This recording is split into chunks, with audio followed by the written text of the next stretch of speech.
নমস্কার বন্ধুরা, এই বর্ষার সময় আমরা যে সকল ছাদের মধ্যে ফুল গাছ করে থাকি, এই ফুল গাছগুলিকে এই বর্ষার সময় কী ধরনের খাবার দিলে আমরা এই গাছগুলি থেকে বেশি পরিমাণে ফুল পাব,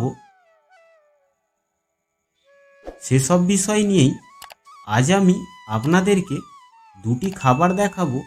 যে দুটি খাবার আপনারা খুব সহজেই একইভাবে বানিয়ে গাছে ব্যবহার করলে বেশি পরিমাণে গাছ থেকে ফুল পাবেন। তবে বন্ধুরা বলে রাখি, এই যে দুটি খাবার বানানো দেখাবো, এই দুটি খাবার কিন্তু একইভাবে দেয়া যাবে না। এই দুটি খাবার দেওয়ার সম্পূর্ণটা নির্দিষ্ট টাইম আছে, সেই টাইমে এই গাছে এই খাবারটি প্রয়োগ করতে হবে। অবশ্যই ভিডিওটা আপনারা দেখতে থাকুন। আমি এই ভিডিওর মধ্যে বলে দেব যে কিভাবে আপনারা এই খাবারটি ব্যবহার করবেন, কখন ব্যবহার করবেন। তার আগে বলে রাখি, যারা এই চ্যানেলে নতুন অবশ্যই চ্যানেলটিকে সাবস্ক্রাইব করে রাখবেন গাছের বিষয়ে নিত্য নতুন ভিডিও পাওয়ার জন্য। নমস্কার বন্ধুরা, আমি নবীন, আপনারা দেখছেন সেফ গার্ডেন। ভিডিওটা ভালো লাগলে অবশ্যই চ্যানেলটিকে সাবস্ক্রাইব করে রাখবেন, পাশে থাকা বেল আইকনটি প্রেস করে দেবেন পরবর্তী ভিডিও নোটিফিকেশান পাওয়ার জন্য। আরও যদি কিছু জানবার থাকে অবশ্যই কমেন্টে লিখে জানাবেন। বন্ধুরা, এই খাবারটি যদি আপনারা এই বর্ষার সিজনে গাছের গোড়ায় ব্যবহার করতে পারেন, গাছের পাতাগুলি যেমন সবুজ হবে, তেমন গাছ ভর্তি কুঁড়ি আসতে শুরু করবে, গাছে প্রচুর পরিমাণে ফুল পাওয়া যাবে।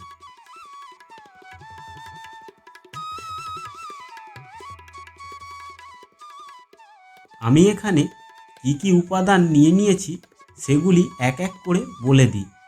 যেমন আমি এখানে নিয়ে নিয়েছি 1 চামচ মতো সর্ষের খোল, যেটার মধ্যে প্রচুর পরিমাণে নাইট্রোজেন থাকে, পটাশিয়াম থাকে, ফসফরাস থাকে, ম্যাগনেসিয়াম, ক্যালসিয়াম, নানা ধরনের জিনিস থাকে। এই সর্ষের খোল আমরা পচিয়েও গাছে ব্যবহার করে থাকি। তার সাথে নিয়ে নিয়েছি 1 চামচ মতো চা পাতার গুঁড়ো, যেটা ইউজ করা নয়। তার সাথে নিয়ে নিয়েছি 1/2 চামচ মতো হলুদ গুঁড়ো। এই হলুদ গুঁড়ো আমাদের খুবই কাজে দেয় এই বর্ষাকালে। যেমন ফাঙ্গাস অ্যাটাক থেকেও বাঁচায় গাছকে, তেমন গাছে যদি কীটপতঙ্গর আক্রমণ হয় সেগুলো থেকেও সুরক্ষিত রাখে। যেমন এই বর্ষাকালে যে সকল শামুক থাকে, এই শামুকগুলি থেকেও এই হলুদ গুঁড়ো খুবই সুরক্ষিত রাখে। যদি আমরা হলুদ গুঁড়ো এই বর্ষাকালে টবের মাটিতে ছড়িয়ে দিই, কোনো রকম কীটপতঙ্গর আক্রমণ হবে না।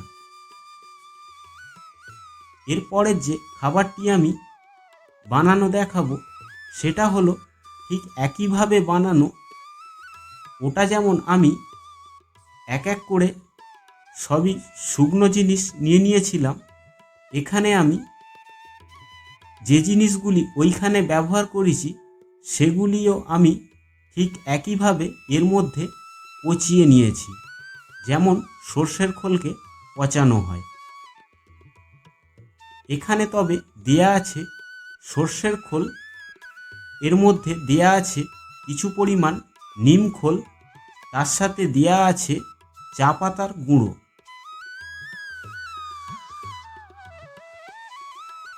খালি এই সর্ষের খোলের মধ্যে আমি হলুদ গুঁড়োটা অ্যাড করিনি, কেননা হলুদ গুঁড়ো এর মধ্যে অ্যাড করে দিলে হলুদ গুঁড়োটা কেটে যেতে পারে। এরপর আমি একটা কাপে একটা গাছের জন্য নিয়ে নিয়েছি কিছু পরিমাণ যে লিকুইডটা বানিয়ে রেখেছিলাম সেটা। এর সাথে আমি কিছু পরিমাণ হলুদ গুঁড়ো অ্যাড করে দেব।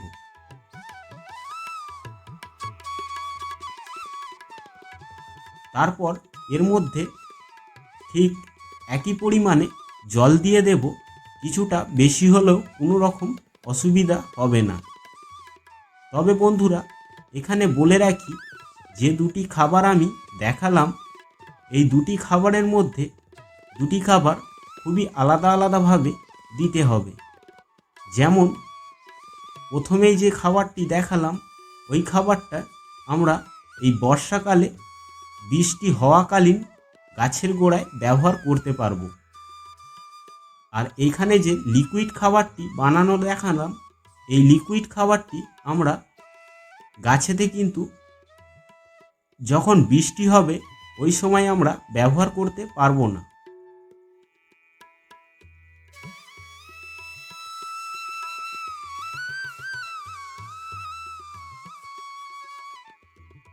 তবে বন্ধুরা, যখন এই গাছের গোড়ায় খাবারটি দেবেন, মাটিকে কোনো রকম খুচলাখুচলি করবেন না।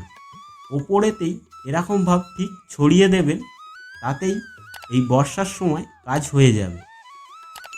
কেননা এখন যদি আমরা এই টবের মাটি খুচলাখুচলি করি, গাছের শেকড়গুলি ড্যামেজ হতে পারে, তা থেকে ফাঙ্গাসের অ্যাটাক হতে পারে। তবে যে বন্ধুরা লিকুইড খাবারটি দেখালাম, এই লিকুইড খাবারটি আমি এখন গাছে ব্যবহার করব না। কেননা যেহেতু আমার এই টবের মাটিগুলি ভিজে আছে, টবের মাটি ভিজে থাকলে এই লিকুইড খাবার গাছের গোড়ায় ব্যবহার করা যাবে না, এটা খেয়াল রাখবেন। অবশ্যই ভিডিওটা এই পর্যন্তই। ভিডিওটা যদি সম্পূর্ণটা দেখে থাকেন, একটি লাইক করে দিয়ে যাবেন। চ্যানেলটিকে সাবস্ক্রাইব করে রাখতে ভুলবেন না। পাশে থাকা বেল আইকনটি প্রেস করে রাখবেন পরবর্তী ভিডিওর নোটিফিকেশান পাওয়ার জন্য। আরও যদি কিছু জানবার থাকে অবশ্যই কমেন্টে লিখে জানাবেন। ভিডিওটা দেখার জন্য অনেক অনেক ধন্যবাদ।